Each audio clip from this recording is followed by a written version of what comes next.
नमस्कार, स्वागत है आप सभी का ग्रैंड एशियन न्यूज पर। तमाम खबरों के साथ मैं हूं शाहीन खान। सबसे पहले एक नजर आज की हेडलाइंस पर। भाजपा के विधायक अजय चंद्राकर ने मुख्यमंत्री से पूछा, युवाओं को लेकर सवाल। कहा, मुख्यमंत्री बताएं ये 40,000 नौकरियां कौन सी है जिसकी आप करते हैं घोषणा। और पूर्व कैबिनेट मंत्री वेद प्रकाश पांडे चर्चा हुडको की के कार्यक्रम में हुए शामिल। भिलाई विधायक पर लगाया युवाओं को छलने का आरोप। और मुख्यमंत्री भूपेश बघेल वसुंधरा सम्मान समारोह में हुए शामिल। लोक जागरण के लिए वरिष्ठ पत्रकार व लेखक सुधीर सक्सेना को दिया गया वसुंधरा सम्मान। अब खबरें विस्तार से। मुख्यमंत्री भूपेश बघेल सोमवार को रायपुर स्थित अपने निवास में स्वर्गीय देवी प्रसाद चौबे की स्मृति में आयोजित वसुंधरा सम्मान समारोह में शामिल हुए। इस अवसर पर स्कूल शिक्षा मंत्री रविंद्र चौबे, संस्कृति मंत्री अमरजीत भगत, छत्तीसगढ़ राज्य गौ सेवा आयोग के अध्यक्ष महंत और रामसुंदर दास, राज्य सेवा आयोग के अध्यक्ष ज्ञानेश शर्मा, पद्मश्री ममता चंद्राकर एवं पूर्व में वसुंधरा सम्मान से सम्मानित सदस्य शामिल रहे। मुख्यमंत्री ने लोक जागरण के लिए वरिष्ठ पत्रकार लेखक सुधीर सक्सेना को प्रशस्ति पत्र, शॉल और श्रीफल भेंट कर वसुंधरा सम्मान से सम्मानित किया। आदरणीय साथियों, पत्रकारों से तो हम लोग रोज बात कर लेते हैं, रोज अपनी बात सुनाते रहते हैं, क्योंकि खबर में बने रहना है। यदि खबर में ना बने रहें तो लोग भूल जाते हैं कि आदमी जिंदा है या नहीं है। इसलिए ज़रूरी है कि पत्रकारों से रोज बात करते रहो। लेकिन सोच रहा था कि आज तो पत्रकार नहीं बल्कि ये तो साहित्यकार हैं, लेखक हैं, कवि हैं, इतिहासकार हैं, सारे लोग बैठे हुए हैं। इसके बीच में अपनी बात कैसे रखूँगा। अच्छा हुआ प्रकृति ने साथ दे दिया।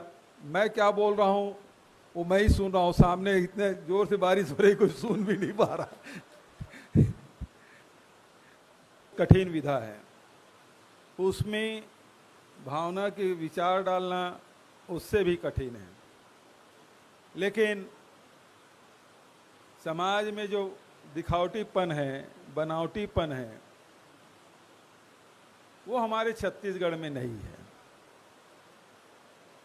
हमारे यहाँ सहजता है, सरलता है, विनम्रता है, प्रेम है, भाईचारा है। और ये सहजता, सरलता, सहज होना, सरल होना इतना आसान नहीं है जितना कि लोग समझते हैं। कबीर जी ने भी सरलता की बात कही, गुरु घासीदास जी ने सरलता की बात कही, गांधी जी ने सरलता की बात कही। और सरलता पूर्वक यदि जीवन जिया है तो कीर्ति शेष देवी प्रसाद चौबे ने। तो सहज और सरल होना आसान नहीं है। आलोचक भले कितना सक्षम हो, जिसकी आलोचना हुई हो वो कितना भी कमजोर हो, भले सामने में प्रतिक्रिया न दे, लेकिन उसके मन मस्तिष्क में वो बात रह जाती है। और कितने घंटे, कितने दिन, कितने महीने, कितने साल तक के वो बातें स्मृति में बनी रहती है और वो सालती रहती है। ऐसे समय में किसी व्यक्ति को गोली मार दे और उसके प्रतिक्रिया में हे राम निकले, ये कोई छोटी मोटी बात नहीं है। जो शब्द तितिक्षा है उसका पराकाष्ठा मैं कह सकता हूँ, क्योंकि बड़े बड़े संत महात्मा बैठे हैं, उसके सामने मैं तितिक्षा शब्द के को व्याख्या करूँ उचित नहीं है। लेकिन हमारे संतों ने, ऋषियों ने तितिक्षा की बात कही। यदि सामने वाला आलोचना भी कर दे, कठोर शब्द कह दे, आप पे हमला भी कर दे, तो आपके मन में उसका कोई प्रभाव नहीं पड़ना चाहिए। ये छोटा मोटा अभ्यास नहीं। और गांधी जी ने कितना अभ्यास किया होगा, तब जाके हे राम निकला होगा। तो सत्य को परखना भी कोई आसान काम नहीं है। जो आप देख रहे हैं, जो आप सुन रहे हैं, वही सत्य नहीं है।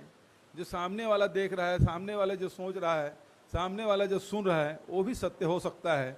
और सत्य के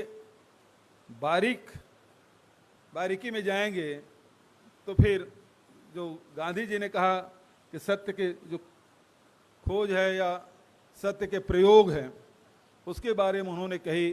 तो हर व्यक्ति के अपने सच हैं और उस सच के साथ ही जीवन व्यतीत करता है, लेकिन आजकल जो सच दिखाई जा रहा है, सच जो सुनाया जा रहा है, वो समाज के लिए कतई उचित नहीं है। ऐसे में जो बुद्धिजीवी तबका है, वो लोग तो संगठित हैं, उन लोगों को आजकल बड़े बड़े कंपनियां खुल गई है जिससे उसे सैलरी मिल जाती है कि आप दिवाकर मुक्ति बोध को मेल खोलते हैं, उसमें दूसरे प्रकार के कमेंट देखते हैं तो समझ आ जाता है किस विचारधारा के हैं, ये भक्त श्रेणी के हैं कि गोदी के हैं कि किसके हैं, वो सब समझ आ जाता है।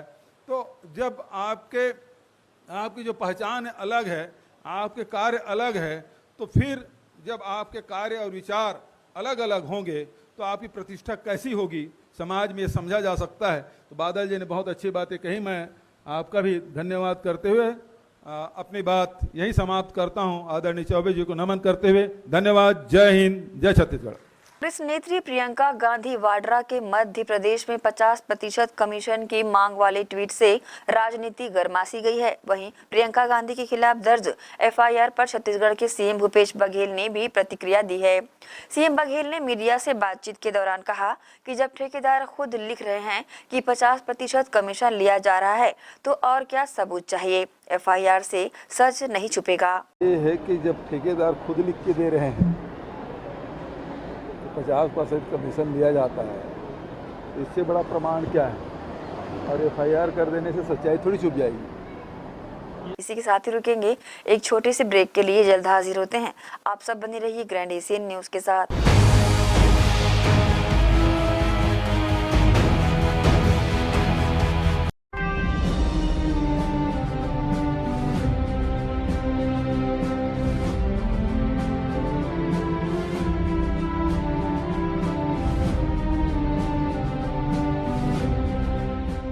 सत्या देवी जायसवाल मेरा नाम है। कैंप 1 प्रगति नगर की पार्षद हूँ मैं, वार्ड 30 की।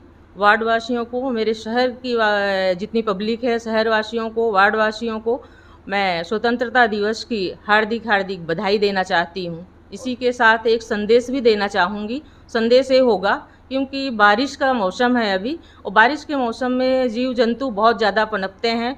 हमारे घर के आसपास नालियाँ हुआ करती हैं, आसपास में गंदगी फसरी पड़ी रहती है। उस गंदगी के साफ़ सफाई में हम लोग का सभी का योगदान होना चाहिए। यदि अगर हम लोग सभी मिलकर के साफ़ सफाई रखते हैं, अपने घर की साफ़ सफाई, अपने घर के आसपास की साफ़ सफाई, तो डेंगू से हम सब बच सकते हैं, हमारा परिवार सुरक्षित रह सकता है। इसी के साथ एक बार पुनः आप सभी को स्वतंत्रता दिवस की बहुत बहुत बधाई।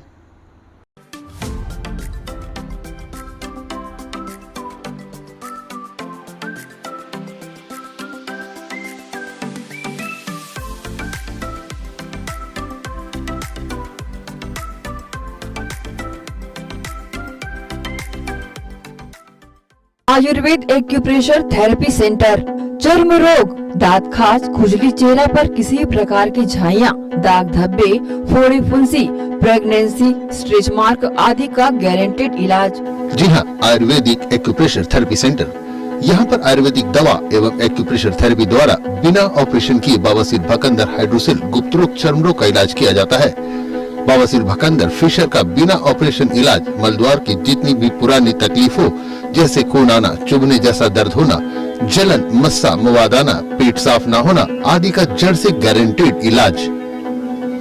गुप्त रोग, शादी के बाद या शादी के पहले बचपन की गलतियां, उम्र की अधिकता या किसी भी कारण से मर्दाना कमजोरी, शीघ्र पतन, शादी के नाम से डर लगना, बच्चा न होना, पेशाब में जलन, स्वप्न दोष, शारीरिक कमजोरी, थकान आदि बीमारियों सहित हाइड्रोसिल का बिना ऑपरेशन गारंटेड इलाज। महिला गुप्त रोग, बवासीर, भकंदर, फिशर का बिना ऑपरेशन जड़ से गारंटेड इलाज। माहवारी गड़बड़ी, सफेद पानी जाना, हाथ पैर में जलन, दर्द, कमर में दर्द, बच्चा न होना, मिर्गी, पुराने से पुराना घाव, गैंग्रीन का इलाज किया जाता है। हमारा पता doctor Heera, Gaya Nagar, Durg. Mobile number 9981659182। Hey babes.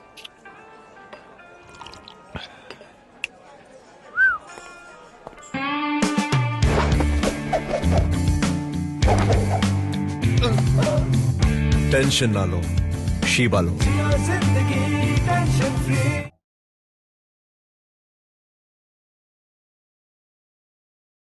कृषि एवं जैव प्रौद्योगिकी विभाग का अतिरिक्त भार मिलने पर माननीय बाबूजी तामध्वज साहू जी को हार्दिक बधाई एवं शुभकामनाएं। विनीत डी नारायण, सचिव जिला कांग्रेस कमेटी भिलाई शहर, मीडिया प्रभारी नगर पालिका निगम रिसाली।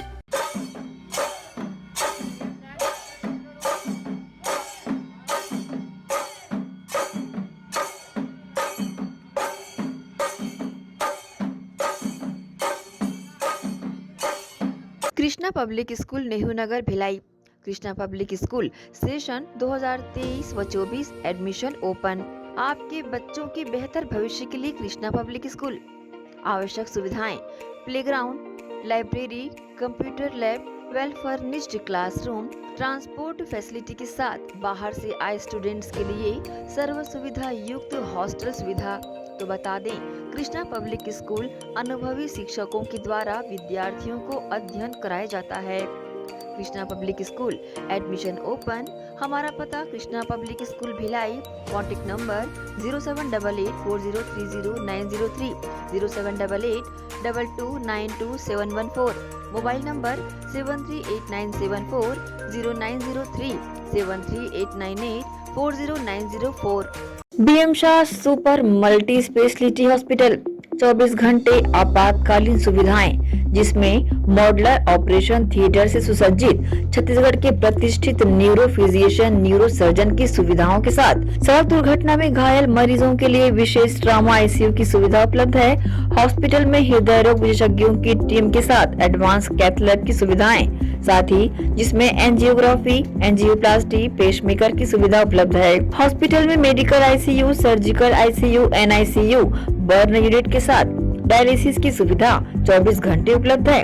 हॉस्पिटल के सभी वार्ड एयर कंडीशनर होने के बावजूद सबसे किफायती दरों में उपलब्ध। General ward, private room, deluxe room, super deluxe room की सुविधाएं उपलब्ध है। हॉस्पिटल में गायनिक डॉक्टर्स की एक्सपर्ट टीम नॉर्मल डिलीवरी एवं सिजेरियन के लिए सुविधा 24 घंटे उपलब्ध है। साथ ही साथ महिला एवं बच्चों के लिए अलग अलग वार्ड की सुविधा उपलब्ध है। हॉस्पिटल में सभी प्रकार की जांच जैसे MRI, CT scan, sonography, 2D echo, ECG, EEG, endoscopy, X-ray, खून एवं पेशाब की जांच की सुविधा बेहद किफायती दरों में उपलब्ध है। हमारा पता बीएम शाह हॉस्पिटल एवं medical research centre, Shastri Nagar, Supela, Bhilai. Phone number 7773077711 77307722।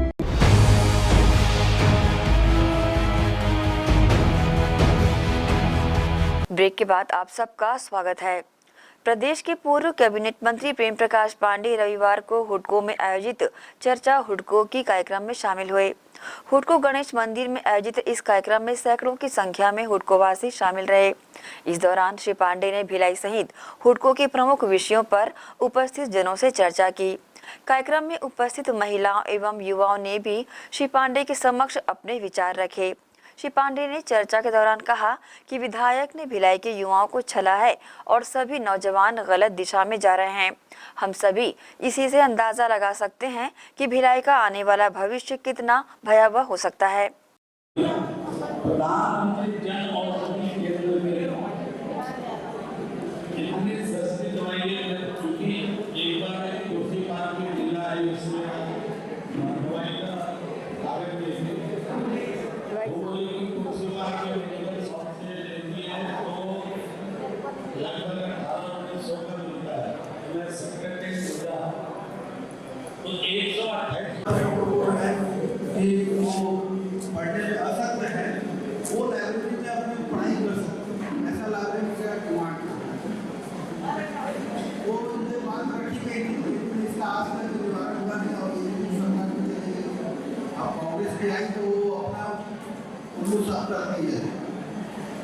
ये सोचते हैं कि बीजेपी की सरकार आए तो हम लोग के लिए एक लाइब्रेरी की व्यवस्था हो जाए।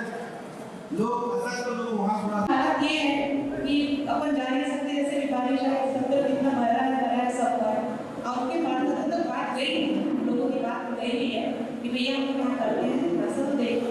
हाँ देखते हैं, होगा यही चीज हम लोग को जवाब मिलता है। दूसरी बात महिलाएं ऐसे पार्क में जाते हैं तो हर महीने से जो लोग वो 3 बजे सुबह 5-6 बजे तो जाएंगे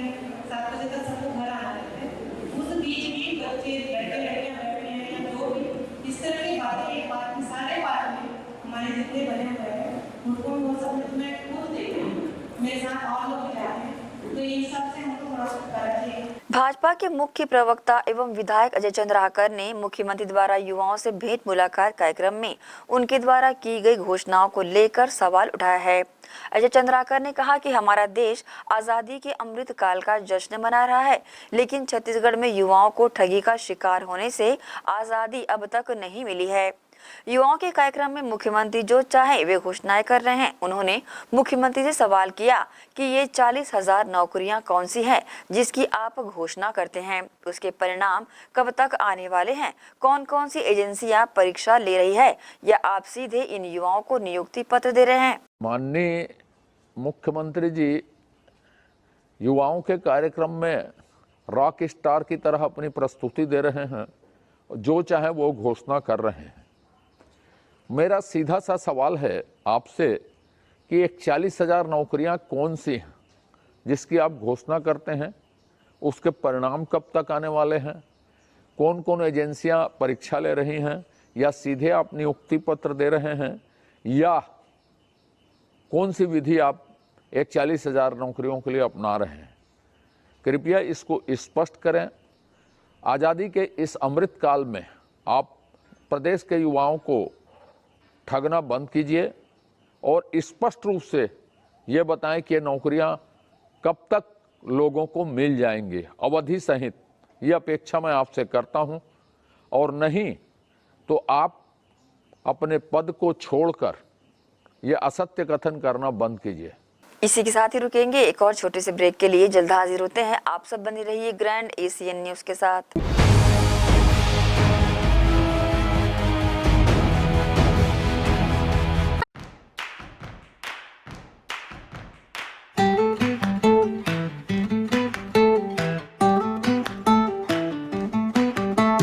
नन्हे नन्हे प्यारी जान, पढ़ेंगे लिखेंगे तभी तो बनेंगे भारत की पहचान।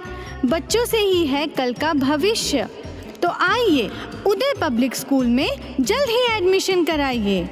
जी हाँ, एडमिशन शुरू हो चुके हैं। नर्सरी से कक्षा 8वीं तक आपके निकट उदय कॉलेज कैंपस नियर एसीसी बोगदा पुल नंदनी रोड जामुल भिलाई में स्थित 2019 से गुणवत्ता भर शिक्षा प्रदान करने वाला आपके क्षेत्र में पहली बार, जिसका नाम है उदय पब्लिक स्कूल। जी हाँ, सभी कक्षाओं के लिए निःशुल्क प्रवेश। स्कूल नर्सरी से कक्षा 8वीं तक के लिए इस वर्ष प्ले ग्रुप की भी शुरुआत की जा रही है। सरकार द्वारा 25% छात्रों के लिए मुफ्त शिक्षा प्रदान की जाएगी। प्रवेश के लिए जल्दी करें। बस वैन की सुविधाएं भी उपलब्ध है। पुस्तकालय सुविधाएं है, सीसीटीवी कैमरा, संगीत कक्ष, खेल और सांस्कृतिक गतिविधियां, मल्टीपर्पज हॉल। महत्वपूर्ण दिन और त्योहारों को भी यहाँ मनाया जाता है। कंप्यूटर लैब और स्मार्ट क्लास शिक्षण सुविधाएं भी उपलब्ध की जाती है। अग्नि सुरक्षा के लिए भी सुविधाएं उपलब्ध है। बच्चों के अंग्रेजी बोलने पर भी महत्वपूर्ण ध्यान दिया जाता है।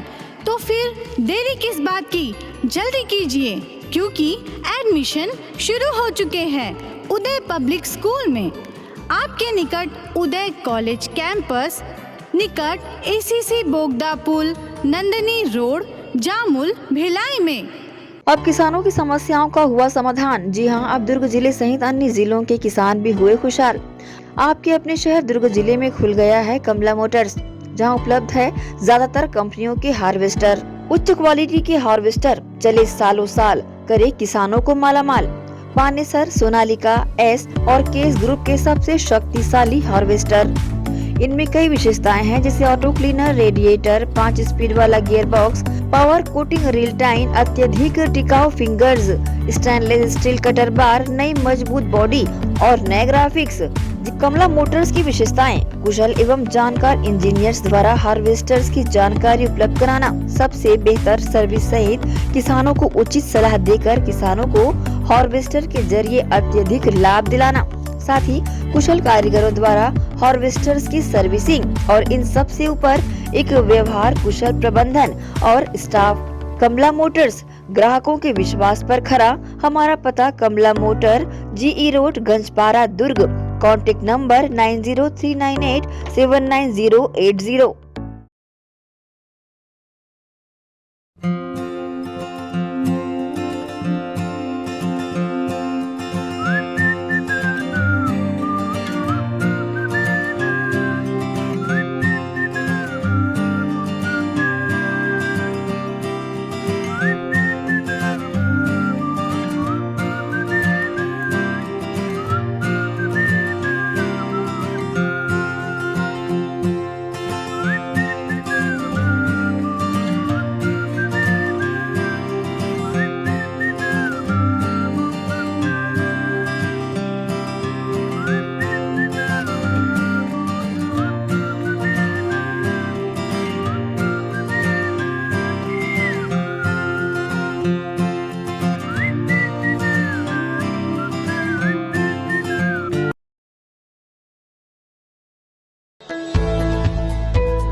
आप सभी का स्वागत है। सावन का महीना शुरू होते ही जहां एक और भक्तिमय माहौल बन जाता है, तो वहीं ये सावन माह महिलाओं के लिए खुशियां लेकर आता है। इस महीने में महिलाओं से संबंधित 30 त्योहारों का सिलसिला भी शुरू हो जाता है, जिसे महिलाएं एक साथ एकत्र होकर मनाती है। इसी तर्ज पर जायसवाल महिला समाज द्वारा भी सावन महोत्सव मनाया गया, जिसमें सामाजिक महिलाओं के लिए विभिन्न प्रकार के आयोजन किए गए। सावन माह प्रतिवर्ष भक्ति के माहौल के साथ महिलाओं के लिए ढेरों खुशियां लेकर आता है, क्योंकि इस महीने में आने वाले 30 त्योहारों में महिलाएं पूरी तरह सज धज कर 16 श्रृंगार करके कार्यक्रमों में शामिल होती हैं और विभिन्न समाज की महिलाओं द्वारा सावन के महीने में सावन महोत्सव मनाने की परंपरा रही है। इसी कड़ी को आगे बढ़ाते हुए जायसवाल महिला समाज में सावन महोत्सव का आयोजन किया गया, जिसमें समाज की महिलाओं ने बढ़ चढ़कर हिस्सा लिया। इस कार्यक्रम में समाज के हर वर्ग की महिलाओं के लिए अलग अलग आयोजन किए गए थे, जिससे उनका मनोरंजन भी हो सके और वह खुशियां मनाते हुए खुशियों को बांट भी सके। इस आयोजन में सावन की रानी का खिताब की घोषणा भी की गई। इसके अलावा महिलाओं ने फैशन शो की तर्ज पर रैंप वॉक भी किया और सावन के सुमधुर गीतों पर बेबाक होकर खूब थिरकी भी। आयोजन में आयोजित किए गए विभिन्न प्रतियोगिताओं में समाज की महिलाओं ने हिस्सा लिया और उपहार भी प्राप्त किया। सावन महोत्सव मनाने के उद्देश्य को नगर पालिक निगम भिलाई की वार्ड 30 की पार्षद और सामाजिक कार्यकर्ता श्रीमती सत्या देवी जायसवाल ने न्यूज टीम से साझा किया। साथ ही कार्यक्रम में सावन की रानी का खिताब जीतने वाली प्रतिभागी ने भी आयोजन की खूब सराहना की।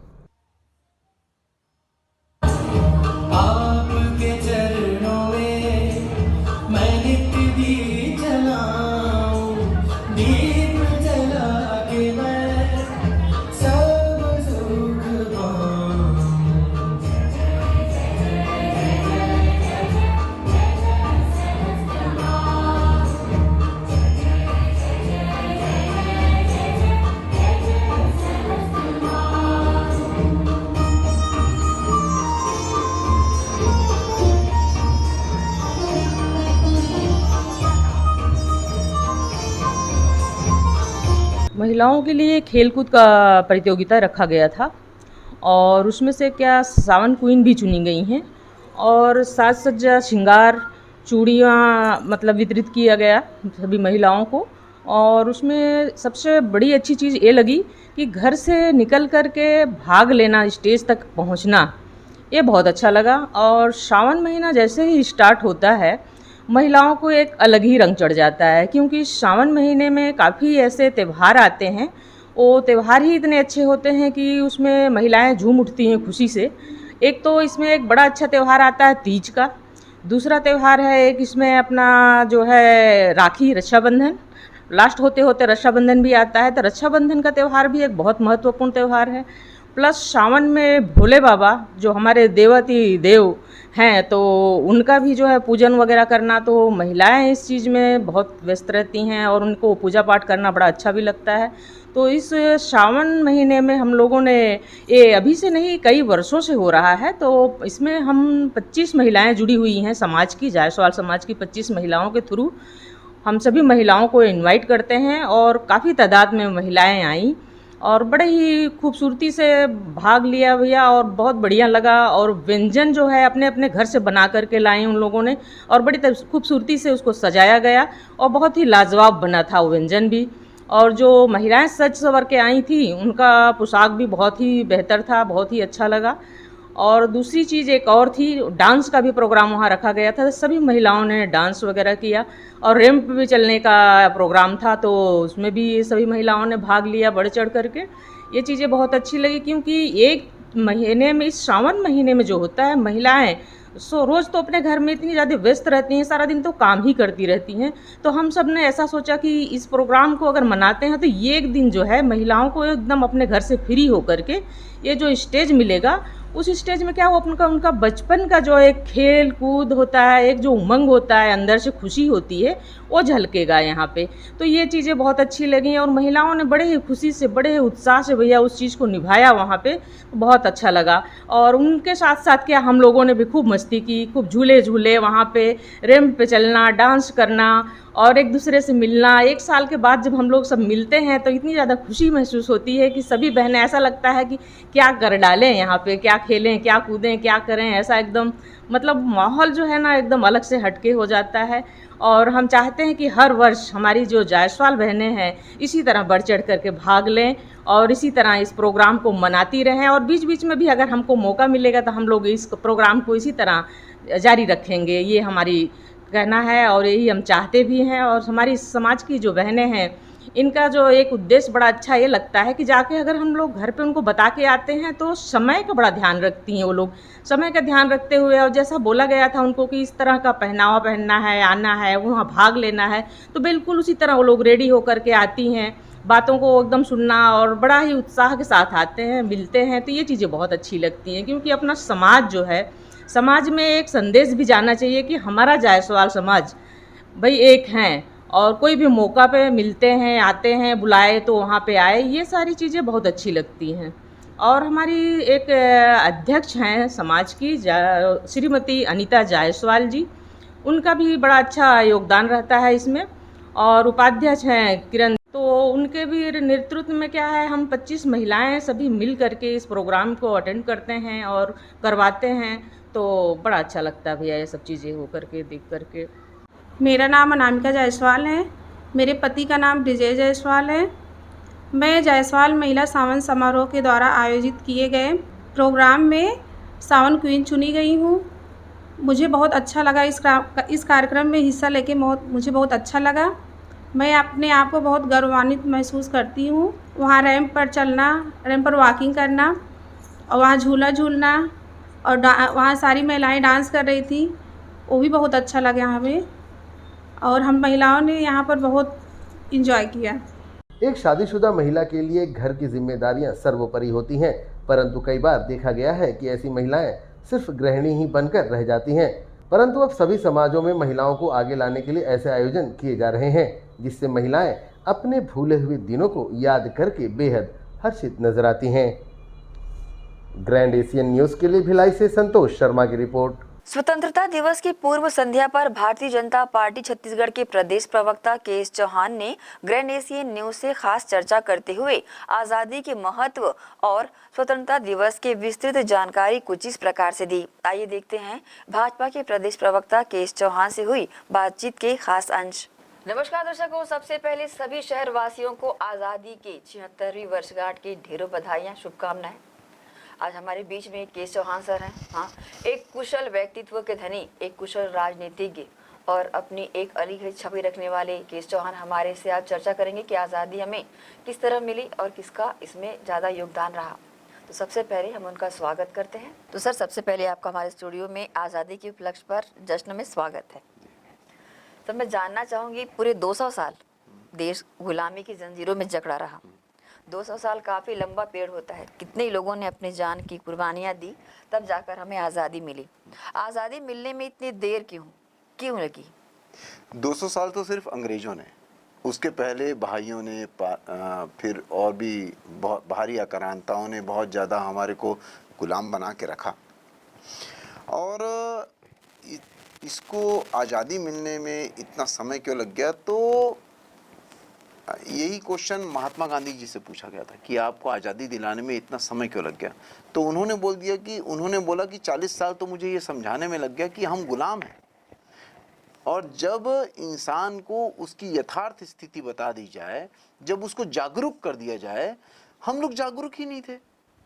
हम जागरूक नहीं थे, हमारे को बताया गया कि हम गुलाम हैं, हम गड्ढे में हैं और गड्ढे से हमारे को बाहर निकलना है। तब तक हम यही समझते थे कि गड्ढा ही जीवन है। जब तक इंसान को ये पता नहीं चलेगा कि भैया उसके ऊपर भी कोई ज़िंदगी है, आप गड्ढे में रह रहे हैं, तब तक वो प्रयास नहीं करेगा। और उसके बाद हमने प्रयास किया और हम निकल गए। तो जागरूक करना, इंसान को जागरूक करना और बताना कि आपको ये व्यवस्था नहीं है। उसके आज भी बहुत सारी चीज़ें ऐसी हैं शाहीन जी जो हमारे को नहीं मिली है, जो हमारी मूलभूत अधिकार है। और लेकिन जब हम जागरूक हो जाएंगे तब वो हमारे को मिल जाएगा। वैसे तो अनेकों हीरो हैं इन 200 सालों में जिनके नाम गिने जाते हैं शहीदों में, उनकी जयंतियां मनाई जाती है, आज़ादी के उपलक्ष्य में उन्हें याद किया जाता है। लेकिन इस पूरे दौर में, इन 200 सालों में किसी का योगदान अगर माना जाता है तो महात्मा गांधी और जवाहरलाल नेहरू को ही पूरा क्रेडिट देते हुए उनको एक हीरो बना दिया जाता है। क्या कहना चाहेंगे? देखिए, जितने भी लोगों को हम जो भी हमारे स्वतंत्रता सेनानी हैं, जो हमारे को दिखते हैं, वो हाईलाइटेड हैं। बाकी योगदान बहुत लोगों का रहा है। जो युद्ध में नहीं भी गए उनका भी योगदान था। जैसे उसका भी योगदान रहता है जो युद्ध में घोड़ा जाने वाला रहता है और उसकी जो नाल ठोकता है, नाल अगर अच्छे से ठोका है तब वो घोड़ा अच्छे से दौड़ेगा, तब वो जो घुड़सवार है वो अच्छे से युद्ध करेगा। और उसका भी उतना ही योगदान होता है जितना एक घुड़सवार का होता है, उतना ही नाल ठोकने वाले का भी होता है।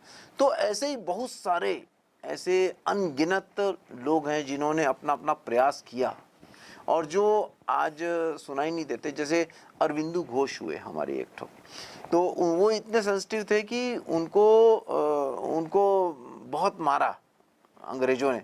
तो उन्होंने बोला कि ऐसी बात नहीं जमेगी। तो वो चले गए किसी एकांत गुफा में और उन्होंने ध्यान करना चालू कर दिया। और उसके बलबूते पे उन्होंने बहुत सारी चीज़ें ऐसी करवाई जिसका आज़ादी में बहुत बड़ा योगदान है। और आपको जान के ये भी खुशी होगी कि 15 अगस्त उनके बर्थडे वाले दिन हमारे को आज़ादी मिली। अरविंदु घोष, बहुत कम लोगों को जानकारी, बहुत कम लोगों को जानकारी है। और ऐसे अनगिनत किस्से हैं जो आज़ादी के लिए मिट गए, मर गए और लेकिन आज़ादी मिली। उनका ध्येय ये था कि हमारा नाम हो या ना हो, लेकिन आज़ादी मिलनी चाहिए। ऐसे अनगिनत लोग हैं। ब्रिटिश शासन 200 साल यहाँ राज किया, गुलामी में जकड़ा रहा पूरे हिंदुस्तान को। गुलामी की असली वजह क्या रही होगी, क्या लगता है आपको? अगर हम चिंतन मंथन करें, हर किसी का अपना नज़रिया होता है, आपसे अगर पूछा जाए या आप अपनी क्या राय देते हैं? देखिए, संसार में कोई भी इंसान, कितना भी ताकतवर इंसान, कोई भी ताकतवर देश की इतनी औकात नहीं है कि किसी को गुलाम बना सके। हम गुलाम खुद बनते हैं। जब हम खुद गुलाम बनने के लिए तैयार रहते हैं तब दूसरे लोग हमारे को गुलाम बनाते हैं। और उस समय, जिस समय हमारे को गुलाम बनाया गया, उस समय 1% लोग भी हमारे हिंदुस्तान में साक्षर नहीं थे। और जब हम गुलामी हमने छुड़वाई तो उस समय हमारे देश में 3% लोग ही पढ़े लिखे थे और 30 करोड़ जनता के ऊपर 10 लाख सिर्फ अंग्रेजों ने, पढ़े लिखे अंग्रेजों ने शासन किया। और वो क्यों हटे? क्योंकि उसके ऊपर छत्री इन द सेंस में आपको जन्म से नहीं बोल रहा हूँ, वो कर्मों से बोल रहा हूँ। क्षत्रिय वो होता है जिसकी छाती चौड़ी हो जाती है, जो समाज के लिए बलिदान देने के लिए तैयार रहता है, जो समाज के लिए जीता है, वो ऊपर उठ गया रहता है अपने से, अपने परिवार से, और अपने समाज को ही अपना मानता है, अपने समाज की सुख दुख को ही अपना मानता है। तभी क्रिएशन होता है। क्रिएशन तभी होगा जब आप किसी से प्यार करोगे, आप खुद से प्यार किए या अपने परिवार से प्यार किए या अपने फिर समाज से प्यार करते हैं, तब जाके क्रिएशन होता है और तब जाके उनके ऊपर वो हावी हुए और तब आज़ादी मिली। मेन ये था कि जो साक्षर नहीं थे हम लोग, अज्ञानता नहीं, अज्ञानता भी उसको बोल सकते हैं, लेकिन हम पढ़े लिखे नहीं थे। आप अगर पढ़े लिखे हैं तो आपको कोई भी गुलाम नहीं बना सकता। उस समय भी कुछ लोग गुलाम नहीं थे। जो लोग पढ़े लिखे थे वो लोग गुलाम नहीं थे। और जो आज भी, आप क्या बोलते हैं, आप आज भी कुछ लोग गुलाम नहीं है, बिल्कुल हैं, क्योंकि उन्होंने अपनी गुलामी स्वीकार की है। वो क्यों की है? क्योंकि वो उनके ऊपर डिपेंड हो गए। हम अगर किसी के ऊपर डिपेंड हो जाते हैं, मान लीजिए कि एक बेचारी अबला नारी है, छोटी लड़की है, अगर वो अपने ससुराल के ऊपर डिपेंड हो जाती है तो क्या वो गुलाम नहीं होती है? बिल्कुल, उसका शोषण भी होता है, जो वो बोलते हैं वो होता है। और इसीलिए बच्चियों को पढ़ाना जरूरी है, उनको इंडिपेंडेंट करना जरूरी है, तभी हम स्वतंत्र हो सकते हैं और तभी हम गुलाम नहीं बनते हैं। जब हम एक ही पूरे संसार में एक ही जगह ऐसी है जहां आपकी पूरी मनोकामना पूर्ण होती है, एक ही जगह ऐसी है जो आपकी सभी इच्छाओं को पूरा करता है, और वो है स्कूल। स्कूल अगर आप जाएंगे तब आप जो चाहेंगे वो होगा, क्योंकि ज्ञान वहां से वो मिलेगा और वो ज्ञान आपको सब चीजें देगा, कभी गुलाम नहीं बनने देगा। गुलाम बनाने की किसी की औकात नहीं है शाहीन जी। हम खुद गुलाम बनते हैं, और हम गुलाम तब बनते हैं जब हम अज्ञानी रहते हैं, जब हम साक्षर नहीं होते हैं, पढ़े लिखे नहीं हैं। तब पढ़े लिखे हो आप, कोई गुलाम नहीं बना सकता, आप इंडिपेंडेंट रहोगे। बहुत अच्छी बात कही आपने। पढ़ाई बेहद ज़रूरी है, शिक्षा ज़रूरी है। मैं आपसे सवाल करना चाहती हूँ कि आज़ादी के 76 वर्ष बाद कई तरह के बदलाव आए हैं। अब एक अमूमन बदलाव को देखा जाए तो चाहे औद्योगिक क्रांति हो या शिक्षा की क्रांति हो, कई तरह की क्रांति आई, कई तरह के बदलाव।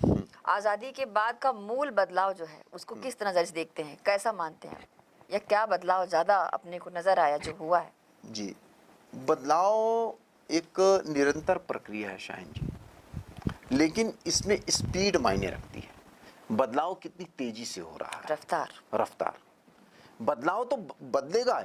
आज कल कुछ और थे हम, आज कुछ और हैं और कल कुछ और हो जाएंगे, लेकिन जो तेजी आनी चाहिए, जो रफ्तार है, वो थोड़ा और ज़्यादा होनी चाहिए, और वो तेजी से और बढ़ रही है। हमें किसी भी चीज़ को अगर हम जो विपदा है उसको अपॉर्चुनिटी के हिसाब से लें, और अपॉर्चुनिटी के हिसाब से तब लेते हैं जब हमारा जो सरकारें हैं वो एक सिस्टम से चलें, वो मतलब सभी के लिए हितकारी हो। उस सिस्टम से जब हम चलना चालू करते हैं और हम सूक्ष्मता की ओर जब जाना चालू करते हैं, तब हम बहुत तेज़ी से रफ्तार पकड़ लेते हैं बदलाव की, और बदलाव फिर बहुत अच्छे होते हैं। बदलाव आज की डेट में जो भारत में हुआ है वो एक हमारे को बहुत देखने को मिलता है कि हम साक्षर हो रहे हैं। हम जैसी साक्षर हो रहे हैं, अब कोई हमारे को गुलाम बना के दिखाए। अब कोई बना सकता है किसी को गुलाम?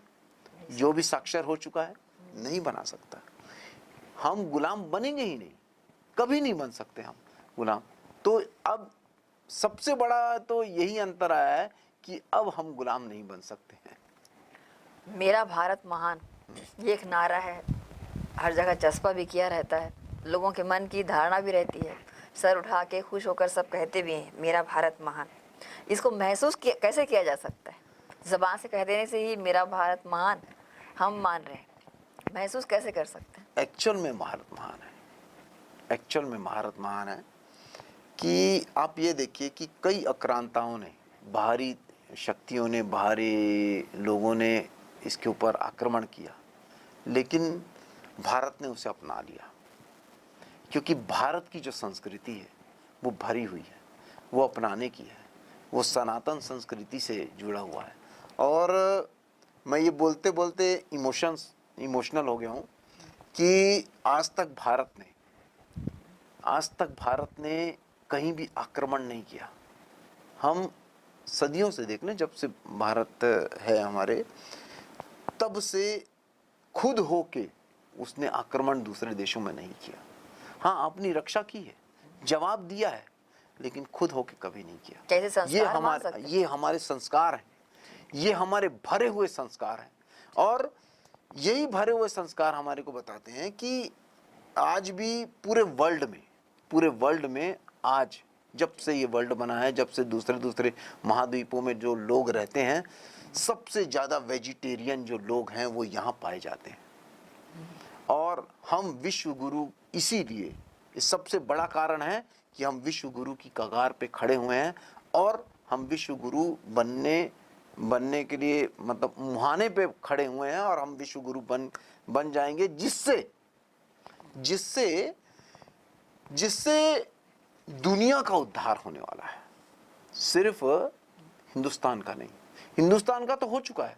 सिर्फ जो संस्कृति इसकी जो हमारे जो भारत में जो रिलेशंस हैं, वो दुनिया में कहीं भी आपको ऐसे प्रगाढ़ रिलेशंस नहीं दिखाई देंगे। भाई बहन के जो हैं, माँ बाप के जो हैं, पति पत्नी के जो हैं, पति पत्नी ना चाहते हुए भी जिंदगी भर एक दूसरे के साथ गुजार देते हैं और एक दूसरे का सहयोग भी करते हैं समय समय पे आने। इसे हम संस्कारों की भाषा कह सकते हैं। संस्कारों की भाषा, इसीलिए मेरा भारत महान है।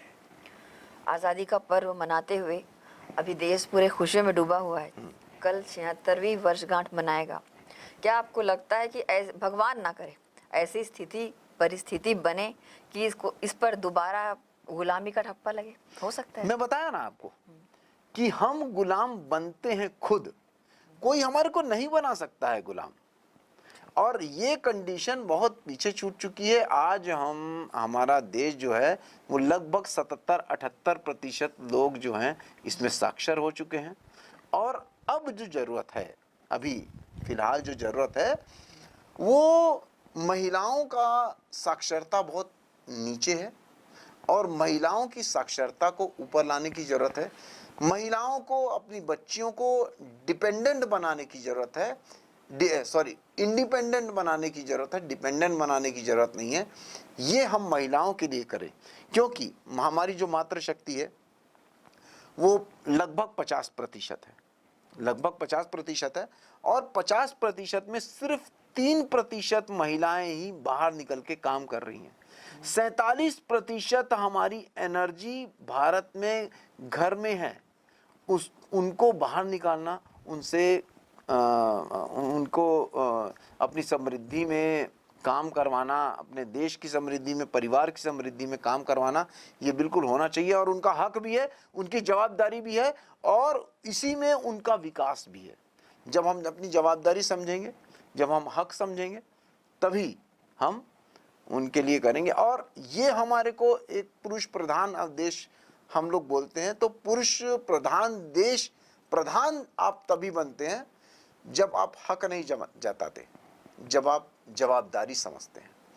तो पुरुषों को ये सब समझ लेना जरूरी है कि हमें महिलाओं को ऊपर हक नहीं, हमारी जवाबदारी है कि हम उनको आगे बढ़ाएं। और जब हमारी महिलाएं भी और आगे बढ़ेंगी तो हम और सुदृढ़ अवस्था में पहुंच जाएंगे। गुलामी की तो सवाल ही पैदा नहीं होता। ग्रैंड एशियन के दर्शकों को आज़ादी के पर्व की बधाइयाँ। आप सभी को, ग्रैंड एशियन के सभी दर्शकों को आज़ादी की बहुत बहुत शुभकामनाएं, बधाई।